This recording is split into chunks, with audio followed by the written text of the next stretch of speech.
बहुत समय पहले की बात है। हिमगिरी जंगल के किनारे एक छोटा सा गांव था, प्रतापनगर। वहीं एक 10 साल का बच्चा बलू अपनी छोटी बहन गुड़िया और बाबा के साथ रहता था। जंगल के पास खेलना उसका रोज का शौक था। लेकिन एक दिन वो खेलते खेलते गहरे जंगल में फटक गया। गुड़िया, बाबा, कोई है? अरे, ये मैं कहाँ आ गया?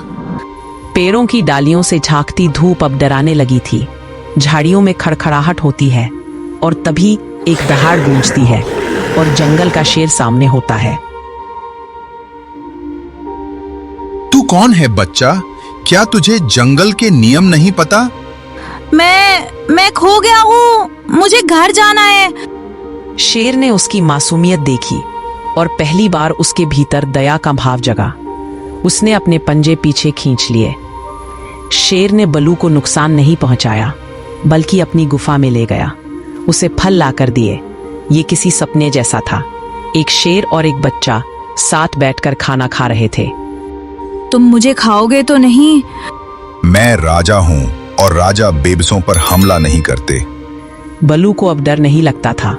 वो उस शेर को राजा कहने लगा और राजा उसे अपना दोस्त कहता। इसी तरह दिन कट रहे थे। दोनों अब एक दूसरे से घुल मिल गए थे और हमेशा साथ रहते थे। उधर गांव में गुड़िया बीमार पड़ चुकी थी। बाबा रो रहे थे और बलू अब कई दिनों से गायब था। उधर शेर के साथ बिताए दिन बलू को नए सपनों की तरह लगते थे। पर एक दिन जब वो पहाड़ी से गांव को निहार रहा था, उसका मन विचलित हुआ। राजा, मुझे घर जाना होगा। मेरी बहन बीमार है। अगर तू गया तो शायद फिर वापस ना लौट सके। जंगल के लोग तुझे मार देंगे और मुझे भी। लेकिन बलू ने वादा किया, लौट कर जरूर आएगा। और शेर ने पहली बार किसी इंसान को आंखों में नमी के साथ अलविदा कहा। बलू जैसे ही गांव पहुंचा, लोग दहशत में आ गए। सभी बोले जंगल का शेर उसे छोड़ नहीं सकता। लेकिन बलू ने सबको बताया कैसे वो उसका मित्र बन गया। बलू बेटा, कहाँ चला गया था तू? तुझे कहाँ कहाँ नहीं ढूंढा मैंने। देख, गुड़िया बीमार है। बलू डॉक्टर को बुलाकर लाता है। गुड़िया की दवा समय पर दी गई और कुछ दिनों के बाद गुड़िया ठीक हो गई। लेकिन बलू के मन में राजा की याद हर पल रहती। बलू हमेशा उसके बारे में सोचता रहता। एक रात गांव में अफवाह फैली, शेर गांव की तरफ आ रहा है। लोग लाठी भाले लेकर निकल पड़े। बलू को विश्वास नहीं हुआ और वो अकेले जंगल की ओर भागा। राजा सचमुच आया था, पर किसी को डराने नहीं, बलू को आखिरी बार देखने। वो जानता था इंसान उस पर भरोसा नहीं करेंगे। नहीं, कोई उसे मत मारो, वो मेरा दोस्त है। और वो यहाँ किसी को नुकसान पहुँचाने नहीं आया है, वो सिर्फ मुझसे मिलने आया है। लेकिन एक गोली हवा में चली और शेर गिर पड़ा। बल्लू उसके पास दौड़ा। राजा की सांसें धीरे धीरे धीमी हो रही थीं। जैसे ही राजा जमीन पर गिरा, बल्लू के जहन में वो सारी यादें गूंजने लगी। राजा, क्या तुम्हें कभी डर लगता है?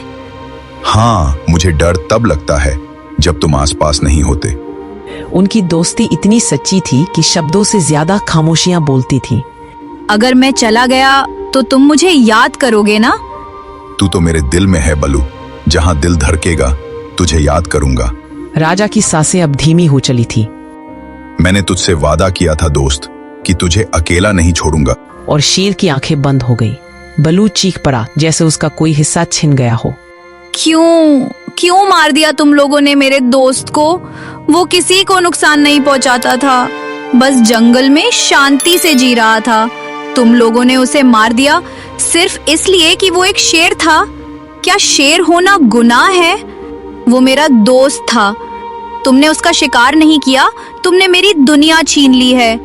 वो भी जीते हैं, हंसते हैं, रोते हैं। वो जानवर जरूर हैं, पर पत्थर नहीं। उनके भी दिल होते हैं।